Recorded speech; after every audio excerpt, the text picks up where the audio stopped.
Humberto, está contigo, querido. Obrigado, Paulo. Sejam todos bem-vindos ao escutar, né? Que Deus trabalhe no coração de cada um através da minha história. E eu venho contar aqui uma história de Deus, né? De um homem que estava bem perdido. Mas Jesus diz que veio para os perdidos, veio para os doentes, né? Então, eu tenho 67 anos, sou casado com a Cristina há 40 anos, agora em março fizemos 41, vamos fazer 41 anos. Temos duas filhas casadas, cada uma tem dois filhos, só que a mais nova tá ganhando o segundo filho, né? Agora, a previsão é início de abril. Ela mora lá no Texas e a gente está indo no final de março para lá. Então, nós vamos ter a surpresa de se vai ser um menino, uma menina, que eles quiseram, né, ter essa experiência de não saber, né? Os avós querendo comprar as roupas coloridas, mas agora nós estamos, né, esperando. Mas a minha vida começa num lar bem simples, como uma história de muitos brasileiros, né? Aqui é um país que a gente pôde ver muitas gerações assim crescendo, né? Os pais não tinham, os filhos né, com algum esforço, foram o esforço dos pais, né? Dando mais do que eles tinham recebido, e é isso que tem acontecido em muitos brasileiros. Então, os meus pais casaram muito cedo, e a minha mãe tinha 17 anos, o meu pai 21 anos. O meu pai, funcionário dos Correios e Telégrafo, como carteiro, salário de carteiro, nunca trabalhou entregando cartas, trabalhava em escritório, mas era o salário de carteiro. E a minha mãe, sempre para ajudar, né? Eu fui o filho mais velho. Um ano depois do casamento, eu nasci. Depois a minha irmã, mais um ano. O Sérgio, que está aqui no grupo, né, tem quase 6 anos a menos do que eu. E a mãe fazendo sempre trabalhos manuais, fazendo bolos artísticos para ajudar a renda familiar. E eles casaram assim com muita restrição da família, porque eles não tinham muitas condições, né, até financeiras para casar, mas a paixão falou mais alto e eles casaram com quase nada. A minha mãe cozinhava com um fogareiro de uma boca, a querosene, assim. Então, aquelas histórias que a gente sabe, né, que tem acontecido no Brasil.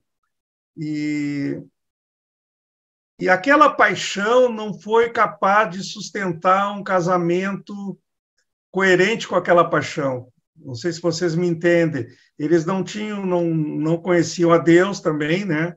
E então eles tinham uma crise muito grande, viveram mais de 50 anos casados, com uma crise muito grande. E eu, o filho mais velho, como meus irmãos, a gente sofria muito vendo o relacionamento muito difícil do casal. E eu me recordo, bem cedo, talvez 5, 6, 7 anos, uma noite, eles achando que nós estávamos dormindo, eu, pelo menos, estava acordado e ouvindo eles, e eu fiz, tipo, um pacto comigo de não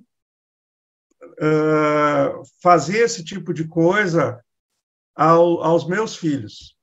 E eu via naquela época que tanto meus tios, meus avós, eles tinham crise no casamento. Eu já tinha aprendido que casamento era um lugar de crise. Mas eu sofria tanto, e meus irmãos também, que eu fiz assim, não, eu vou poupar meus filhos nessas horas. E a vida continua. Todo mundo tem dons, né, que é dado por Deus, é um presente de Deus. Eu recebi um dom assim muito especial de estudar, de ser responsável pelos estudos, pelos compromissos, e abdicar até de lazer. Criança quer jogar bola, eu sempre gostei de jogar bola e fazer todos os brinquedos da nossa época, né? Brinquedos de rua, jogar bolita, não sei como é que vocês chamam aí no norte, bola de gude e tudo, mas eu se tinha que escolher, eu tinha um compromisso na escola e eu cumpria o da escola primeiro. né? O que muitas vezes não é o que acontece com crianças, né? Eu era aquele aluno que até nas férias eu lia livro, se não tinha livro, eu lia enciclopédia. Então, eu gostava muito de ler, era muito curioso de aprender coisas, e isso me ajudou bastante, porque eu tinha um gosto especial pela área da matemática, das ciências exatas, e, e aí eu queria fazer engenharia. E na época que eu fiz vestibular, foi em 1974, já fazem quase 50 anos, né? E o BNH, quem é do tempo mais antigo, eu tenho 67 anos, quem é dessa época, o BNH estava bem acelerado, muitas construções populares, e a procura por engenharia civil era muito grande. E eu já trabalhava, eu e meus irmãos começamos a trabalhar aos 15, 16 anos, trabalhava de manhã à tarde, fazia, na época, o científico à noite, e, na época, para entrar em engenharia, tinha que fazer um cursinho pré-vestibular, como ainda hoje é preciso, mas eu, como trabalhava já 2 turnos, mas me valeu aqueles anos de estudo que eu tinha, de dedicação, e eu consegui passar no primeiro vestibular numa faculdade que, assim, era grande a procura, por cada vaga tinha muitos ali pretendentes, né? E eu consegui entrar na federal, que era gratuita, e já consegui um estágio, assim, fui muito abençoado por Deus, consegui um estágio na área de desenho estrutural, desenho de concreto armado, né? Nessa área de cálculo estrutural. E naquela época, por causa do mercado muito aquecido, se pagava 1 metro quadrado de planta e era tudo feito à mão. Hoje é tudo feito pelo computador, né? Tudo tu faz na tela e imprime.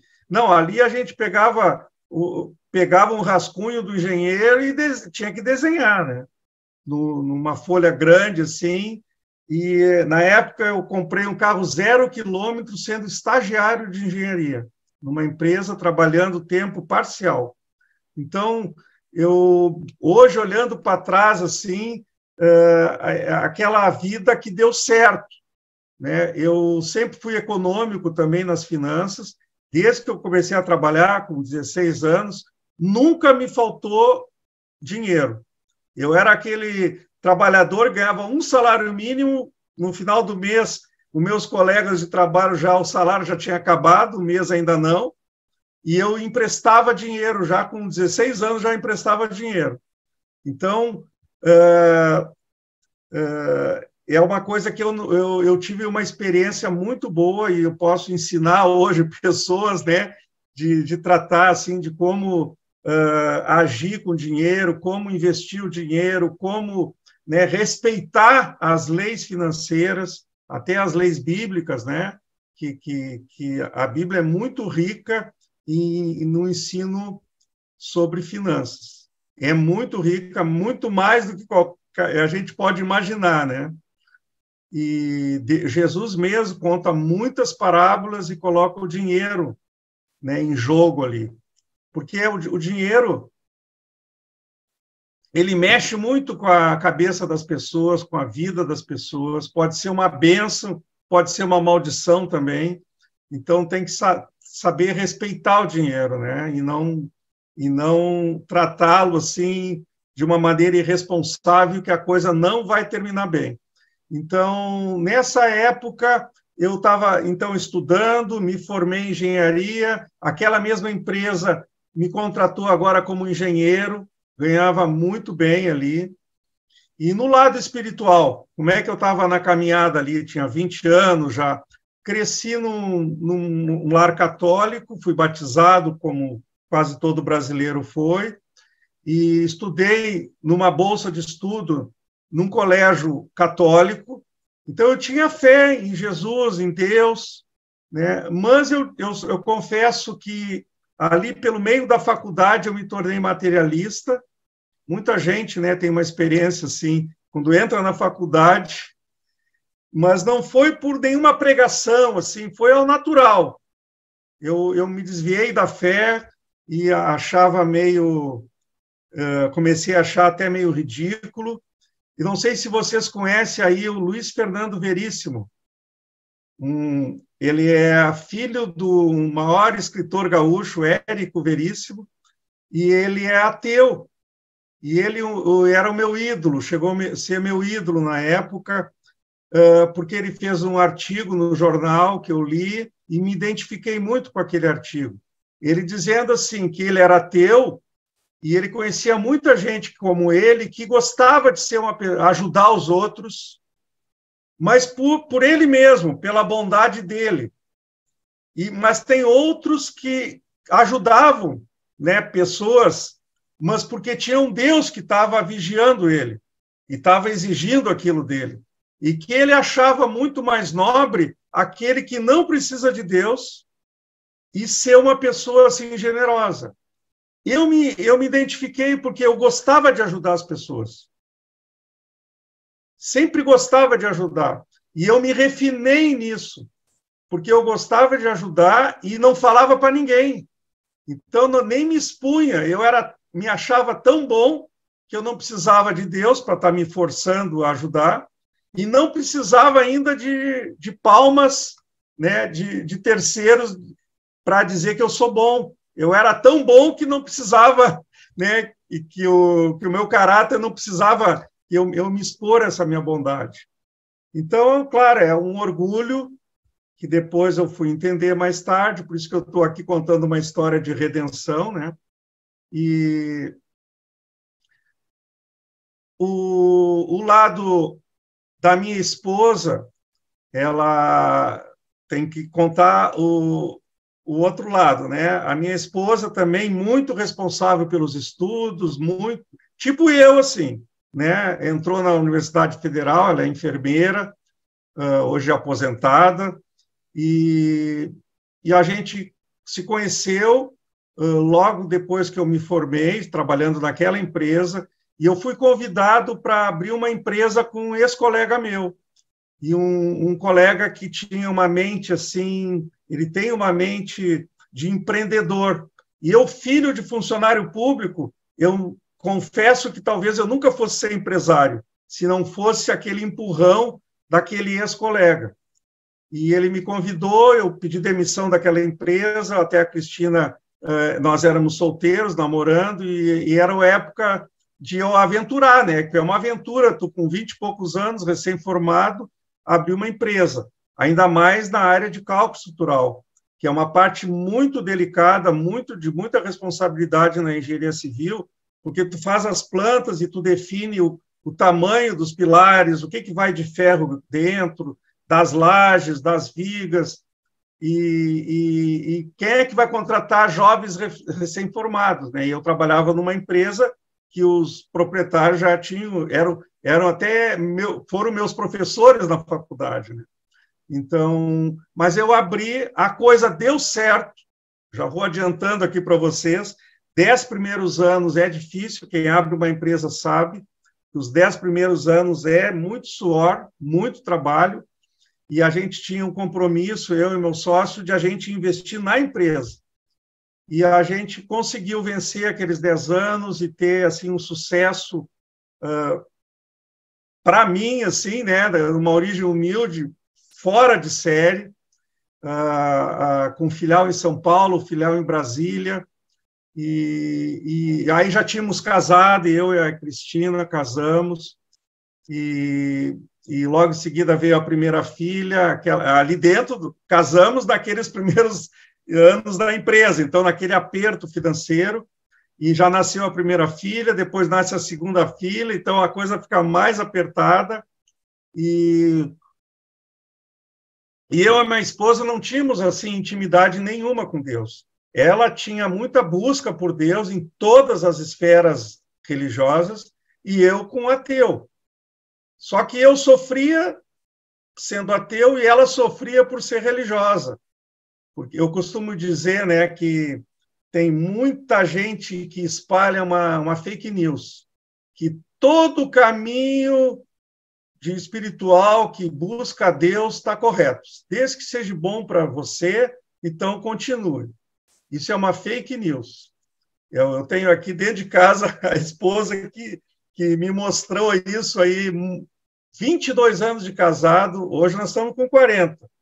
A nossa mudança foi há 18 anos atrás, então 22 anos de casamento, e ela sofria, assim, coisa incrível de sofrimento, e quando ela perdeu a mãe dela, minha sogra morreu, aí ela não queria mais viver, e imagina que já nós estávamos numa época áurea ali da empresa, saúde com as filhas, já morando numa casa dos sonhos, e ela querendo morrer, não querendo Natal, tudo que é festa, aniversário, era tristeza lá aqui na nossa casa.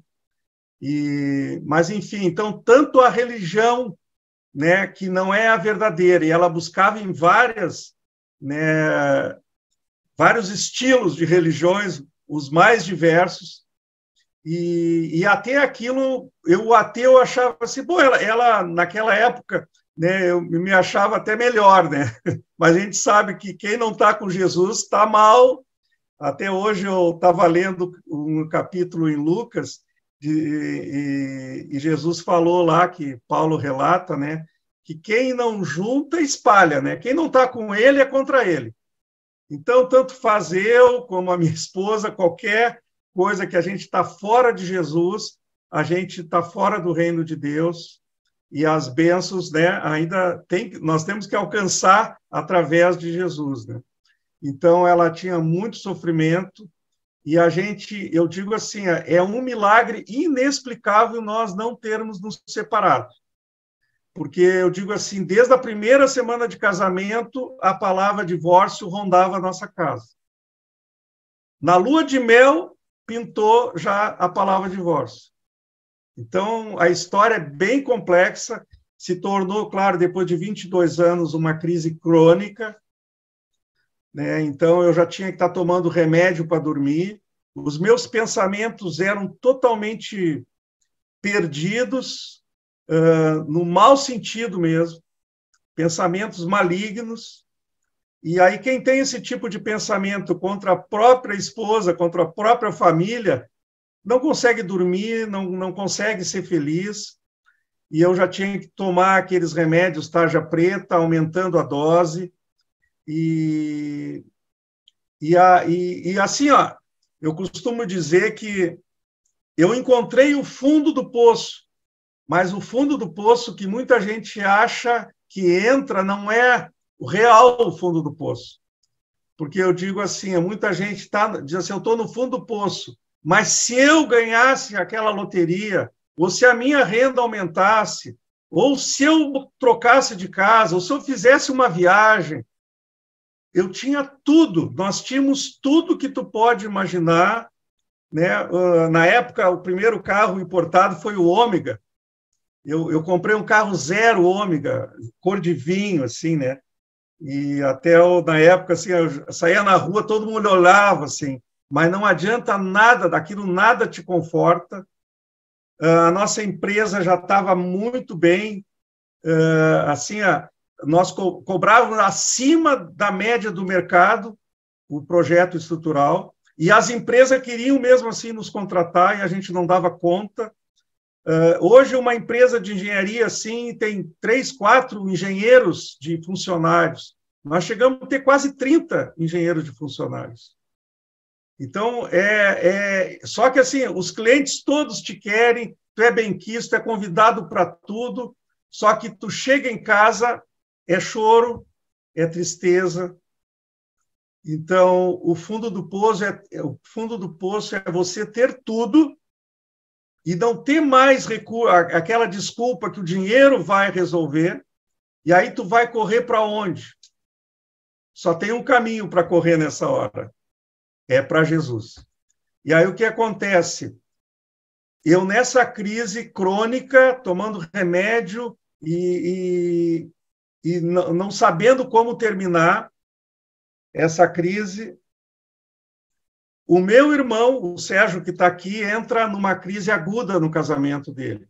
E quem é o meu irmão? Ele é o meu irmão mais novo, ele é o meu sócio em algumas empresas, que ele é sócio comigo, e meu vizinho, nós fizemos 2 casas, né, uma do lado da outra, aqui no melhor bairro, aqui do lado do Shopping Guatemi, aqui em Porto Alegre. Então, eu convivia muito próximo, ele com 3 filhas pequenas, deu uma crise aguda, a mulher pediu separação, e ele entrou em desespero, assim, uma vez ele procura a minha esposa, porque ela procurava muitas facetas espirituais, como eu já falei. E ele um dia chega de uma consulta com aqueles terapias de casal, né, que ele foi com a esposa, e ele chega lá em casa, ele deixa a esposa dele na casa dele e entra na minha casa e já entra praticamente chorando e pede para minha esposa, me passa uma pessoa daquelas que explica o futuro, explica o que está acontecendo, que a minha esposa aí indicou uma pessoa, e eu fui com ele numa casa, assim, aqui em Porto Alegre, e que, imagina, 2 ateus, o meu irmão bastante ateu também, aquele que brincava, debochava de ministros do evangelho, de padres, de pastores. E então 2 ateus vai numa dessas pessoas que põem búzios, né, cartas e tal, e ele senta na mesa com ela, e eu sento na mesmo ambiente, eu sento num sofá, assim, uns 2 metros dali, enxergando tudo ali, no mesmo ambiente, e ele só mostra a foto da família, e tá até a minha sogra ali, era um aniversário, assim, tinha uma foto bastante grande da esposa dele ali, e a mulher começa a falar coisas que não tinha como ela saber. Eu digo assim, se a gente não fosse para Jesus logo em seguida, nós iríamos entrar por uma coisa assim, sabe? Porque ela começou a falar coisas impressionantes que tinha acontecido. Eu já quero de antemão falar que pela Bíblia existe o bem, existe o mal. Existe o mundo das trevas e o mundo da luz. O mundo da luz, o governador é o rei, é Jesus. E o mundo das trevas é o diabo. E ele existe. E ele sabe também o passado da gente. Então, muitas religiões que revelam o passado não necessariamente vão estar errados, porque ele sabe das histórias, ele participou muitas vezes, então a gente ficou ali muito impressionado. Imagina 2 ateus, quando a gente saiu, entrou no carro para voltar para casa, assim, a gente se olhava e a gente dizia, não é que existe mesmo o mundo espiritual? E a gente achava que aquilo era do bem, né? Mas, enfim, logo em seguida, uma parente nossa deu uma Bíblia para o meu irmão e começou a levar ele em umas reuniões assim, de oração, e o meu irmão já estava tomando os remédios tarja preta que eu tomava. Até eu que comprava, eu ia na minha médica, eu pedia lá a dose, comprava para ele o vidro, dava para ele, e já pedia dose dupla, assim. E ele, em uma semana, um pouco, em torno de uma semana, ele pegando fogo dentro de casa, e eu fui dar o remédio, que eu imaginei que já estava terminando dele, porque o meu já estava, e eu fui dar o vidro para ele, e ele disse, não estou precisando mais. E o cara lendo a Bíblia, coisa que ele não gostava de ler nada. Ele era aquele aluno que tinha que fazer uma leitura do livro, fazer um resumo, né? Eu lia o livro dele e fazia o resumo para ele. Ele é mais novo, né? Então eu lia ali e eu gostava de ler, né? Então ele não gostava de leitura, e ele lendo a Bíblia, ele indo naquelas reuniões, o cara começou a ser transformado. E a casa dele pegando fogo, tanto que ele acabou se separando. Mas o movimento que aconteceu na vida dele, na transformação da vida dele, levou a que toda a nossa família acabou se entregando para Jesus. Logo em seguida, aquele mesmo parente deu para mim uma Bíblia, E aqui na nossa casa, a pessoa, entre aspas, religiosa era minha esposa, teve uma crise adicional, porque ela vendo eu ler a Bíblia, ela ficou muito impactada, assim, na época, negativamente, né, se achando que ela que tinha autoridade, né, porque imagina um ateu lendo e ela não acreditava na minha fé, né, normal, porque eu neguei Deus desde que ela me conheceu já assim, né, mas, enfim, é uma questão de pouco tempo, poucos meses, eu, a minha esposa, as minhas filhas, o meu genro da filha mais velha era namorado, também entregou para Jesus, o meu irmão, né, as filhas, 3 filhas dele já estão tudo casadas, tudo com rapazes de Deus, assim, foi um milagre impressionante, o meu pai, a minha mãe, todo mundo batizado, a minha irmã. Então e assim conosco veio os parentes, amigos.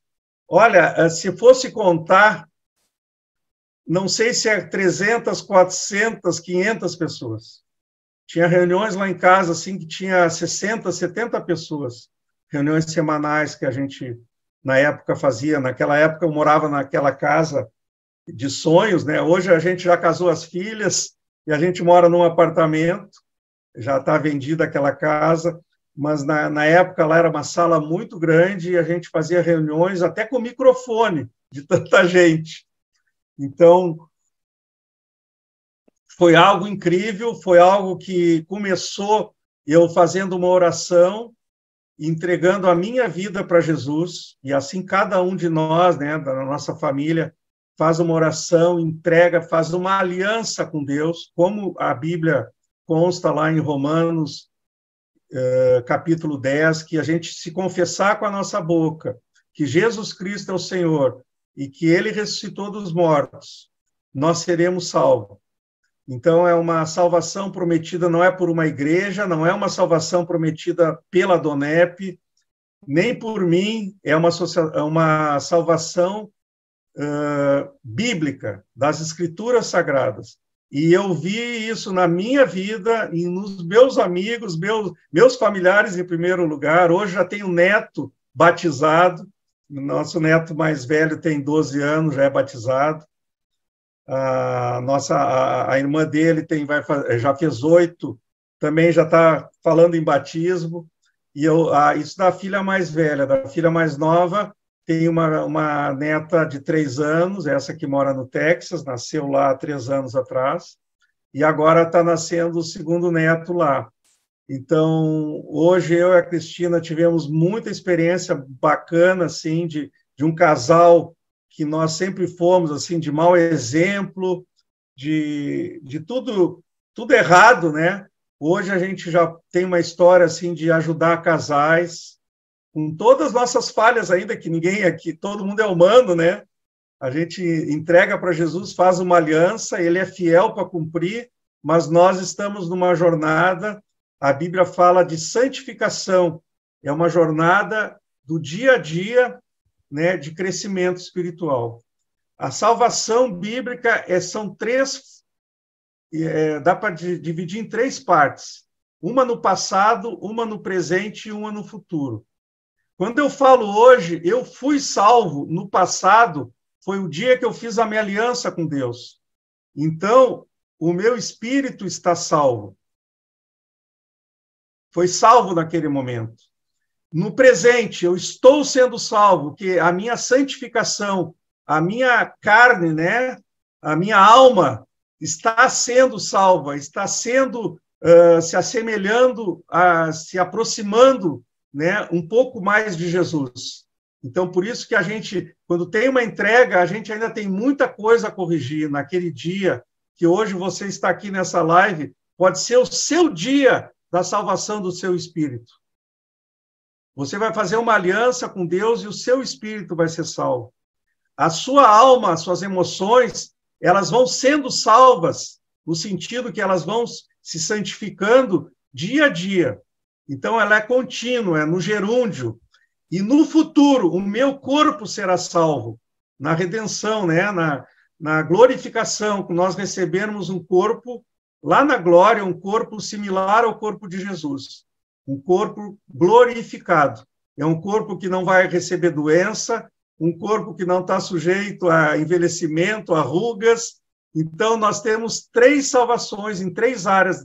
O ser humano é corpo, alma e espírito. O nosso corpo será salvo, a nossa alma está sendo salva por causa das manias, dos jeitos, do nosso caráter falho. Então, nós estamos nesse crescimento que a Bíblia chama de santificação, e o nosso espírito já foi salvo se você fizer uma aliança com Deus, e nessa noite todos nós podemos, né, ter essa oportunidade. Aqui na Donep a gente sempre dá uma oportunidade para as pessoas fazerem essa aliança que nós um dia já fizemos. A Bíblia fala também que neste dia o nosso nome vai estar escrito no livro da vida. Eu costumo dizer que muita gente quer o nome dele escrito na placa de uma rua, ou na placa de uma praça. Agora, a pessoa realmente sábia vai querer que o seu nome esteja escrito no livro da vida, que é lá no céu tem um livro, o livro da vida, que são o livro, né, dos salvos, daqueles que foram salvos por Jesus. Que Jesus veio para morrer pelos pecadores, para levar esse pecado nosso no corpo dele, fazer essa troca, né, nos dar a justiça dele e pegar o nosso pecado. E, a partir disso, nós somos salvos pela graça de Deus. Não é por um mérito, não é por uma religião, mas é pela graça de Deus. Eu não sei como é que está o meu tempo. Tem 10 minutos. E o que eu posso dizer para vocês que uma vida com Jesus vale a pena. Hoje, eu contando um pouco da nossa família, a minha filha mais velha mora aqui no Brasil, a gente diz assim, eu fiz uma média, uma filha mora lá no Texas, então está morando bem longe. Para fazer uma média, a mais velha mora aqui do lado, o apartamento do lado.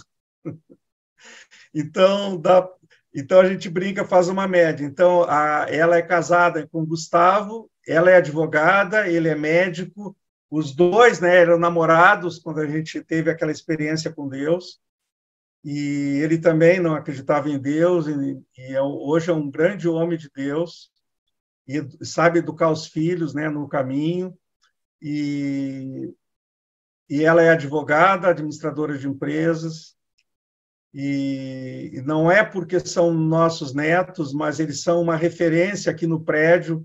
Tem um prédio grande, assim, com uma área de lazer boa, então as crianças se conhecem, os pais das crianças se conhecem, mas são exemplos, tanto num colégio aqui que eles estudam, mas pelos princípios que eles são ensinados. Não é porque tem o nosso sobrenome, né? A mais velha casou com um rapaz que ela conheceu em Vancouver, no Canadá, numa igreja cristã, um australiano. E ele acabou depois vindo para o Brasil. Hoje eles já estão casados há 6 anos. Eles têm 33 anos, eles se casaram aos 27, já vão para o 2º filho. Também eles participam lá de uma igreja batista brasileira, lá na capital do Texas, que é em Austin. Eles também têm uma liderança de um grupo caseiro também. Então, a gente vê até a filha, essa neta, a filha deles mais nova, a mais velha, né, de 3 anos, a Elisa, já sabe as histórias bíblicas, já sabe os princípios, é ensinada tanto na igreja quanto em casa, né? Então, é muito bonito ver as crianças com essa idade já orando, né, já acreditando, já tendo princípios, já escolhendo o que é certo e errado.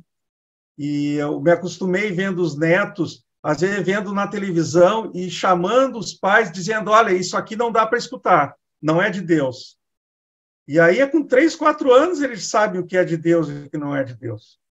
Então, eu quero dizer que não é a melhor maneira de educar os filhos dentro do Evangelho de Cristo. Não é a melhor maneira, é a única maneira. De outro jeito, as coisas estão muito difíceis e tudo indica que vão ficar cada vez piores, né?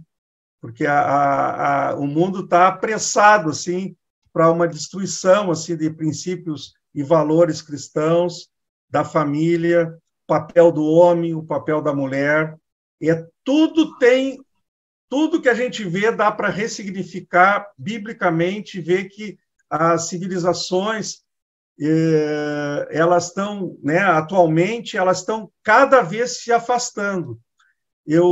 Se a gente pensar há 50 anos atrás, mesmo pessoas não cristãs, não aliançadas com Cristo, elas tinham princípios cristãos que estavam na sociedade. E hoje está essa coisa que não precisa explicar, né? A gente vem do carnaval aqui, a gente vê tudo que acontece, e não é só no Brasil, é no mundo inteiro.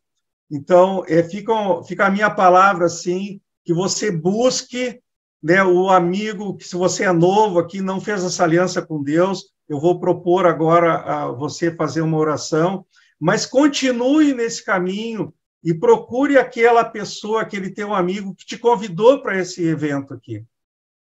Ele, com certeza, ele vai poder te encaminhar, né, dar bons livros, bons conselhos, indicar um lugar cristão também para você fazer parte, né, e um grupo cristão que é biblicamente, assim, que trabalhe biblicamente, falando, claro, uma igreja cristã bíblica, né, que valorize a Bíblia sendo a única forma, né, de ensino é a Bíblia, né? Não tem mais um livro, mais um outro livro que seja sagrado.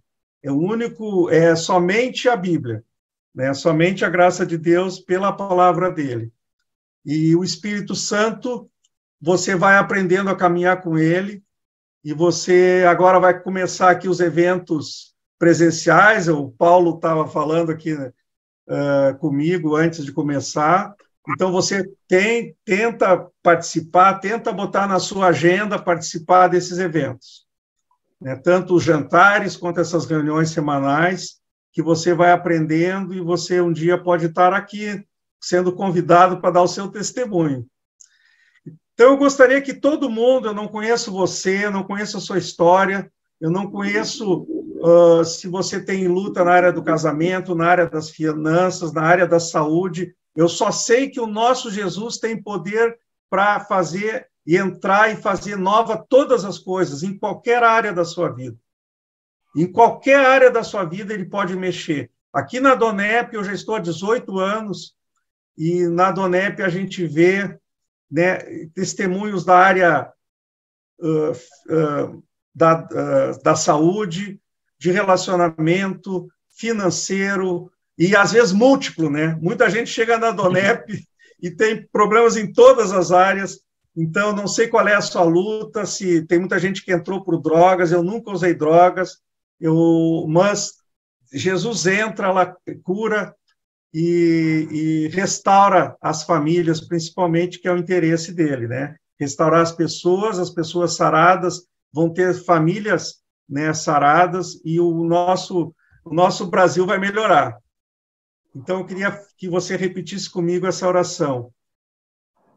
Senhor Jesus, eu recebo essa noite esta palavra que eu ouvi do meu irmão Humberto. E assim como ele foi transformado, transforma a minha vida. Abre o meu coração. E eu agora confesso com a minha boca que eu sou um pecador. Você pode ir repetindo. Que eu sou um pecador e preciso do teu perdão. E eu recebo agora a ti, Jesus, como meu único e suficiente Senhor da minha vida e Salvador da minha vida. Escreve o meu nome no livro da vida e me faz caminhar nos teus caminhos, que eu tenha prazer na tua palavra, nos teus princípios, na obediência à tua palavra. E eu quero que tu atinja toda a minha família, toda a minha saúde, todos os meus negócios, o meu trabalho, e que eu seja uma fonte de bênçãos aqui nessa vida, e que eu venha a fazer diferença em qualquer lugar que eu pise a planta dos meus pés. E eu te agradeço, hoje e para sempre, em nome de Jesus. Amém. Então, se você fez essa oração, repetiu, né? Falou com a sua boca, creu no seu coração, você vai ter que anotar esse dia, 27 de fevereiro de 2023. Anote esse dia, que vai ser um dia muito especial, esse dia dessa aliança com Deus. A Bíblia fala de uma aliança assim como um casamento. Tem o noivo e tem a noiva, e eles selam um compromisso, uma aliança de fidelidade. Então, Jesus, na Bíblia, diz que ele é o noivo e nós somos a noiva, né? Nós, os cristãos, somos a noiva. E essa aliança é feita através desse momento. Você faz parte da família de Deus. E eu queria agradecer não só ao Paulo, mas a toda a diretoria do capítulo e a esse trabalho maravilhoso. Eu estou vendo aqui quantas pessoas estamos aqui. 33. 33 pessoas, é uma grande plenária. E o Paulo está vindo aqui dia 13 de março, vai ser o primeiro jantar desse ano aqui em Porto Alegre. Nós vamos ter o privilégio de ouvir a história do Paulo aqui. Já estamos vendendo os convites aqui e vai ser outra bênção aqui. Muito Amém. Obrigado, e a palavra eu te devolvo, Paulo. Eu queria saber, que eu estou vendo nome de pessoas que eu não conhecia, se tem alguém aqui nessa noite que fez essa oração pela primeira vez, que você fizesse um sinal com a mão, ou colocasse uma mãozinha amarela aí do reaction, ou escrevesse no chat, eu fiz, que nós queríamos orar especificamente pela vida de vocês que fizeram essa oração pela primeira vez. Tem ali o João Braga, eu fiz, tem o Alexandre, quem mais? Coloca aí ou no chatzinho eu fiz, ou coloca a mãozinha amarela, ou faz um aceno com a mão, para que eu quero pedir para orar especificamente pela vida de vocês que fizeram essa oração pela primeira vez, ou que renovaram a sua aliança com Jesus Cristo, abrindo o seu coração, querendo uma mudança de vida, precisando dessa mudança, porque Jesus, quando ele entra em nossa vida, querido, ele não entra para nos manter o mesmo, ele entra para nos transformar, ele faz uma renovação em nossas vidas, nos transformando. E é isso, esse é o fundamento de verdadeiramente o que, como o Humberto falou, que está escrito em Romanos 10:9, se confessares com a boca e crer em teu coração que Jesus Cristo é o Filho de Deus ressurreto, serás salvo. Então, esse é o fundamento. E essa oração é justamente para que faça isso, que você abra o seu coração, você confesse a Cristo, peça que Ele seja o seu Senhor e Salvador da tua vida e que Ele venha tomar conta da tua vida, da tua família. E é isso que nós fizemos aqui. Então, eu queria saber, tem mais alguém além do João e do Alexandre? Se tiver, coloca aí no chat, eu fiz, ou faz um sinal com a mão, ou bota uma mãozinha amarela. Senão, eu vou pedir agora para o Humberto estar orando, então, por essas duas pessoas. Então, Humberto, olhe pelo Alexandre e pelo João Braga, por favor. Senhor Deus, amado Deus, querido Pai, o Alexandre e o João Braga. O João Braga, Pai, e as demais pessoas também que fizeram essa oração, talvez não levantaram a mãozinha ali, mas que tu sabes, tu conhece o interior de cada um deles, Pai, que tu venha, Pai, caminhar com eles, que o teu Espírito esteja guiando ele, como diz na tua palavra, que o Espírito Santo vai nos conduzir, vai nos ensinar em todas as coisas, e que eles tenham, Pai, uma noite, já começa com essa noite, uma noite muito especial, Senhor. Eles vão ter até um sono especial, que amanhã eles vão ver que algo aconteceu na vida deles, e que essa data, 27 de fevereiro, Pai, seja inesquecível, Pai, e seja o início de uma grande jornada, uma grande caminhada, e que cada um deles, Pai, alcance, Pai, todo o propósito que Tu imaginasse, que Tu sonhasse para cada um deles, Pai, em nome de Jesus. Eu venho abençoar o seu corpo físico, a sua alma, os seus pensamentos, as suas emoções, as suas vontades, a sua família, o seu trabalho, todas essas áreas na vida deles, em nome de Jesus. Amém.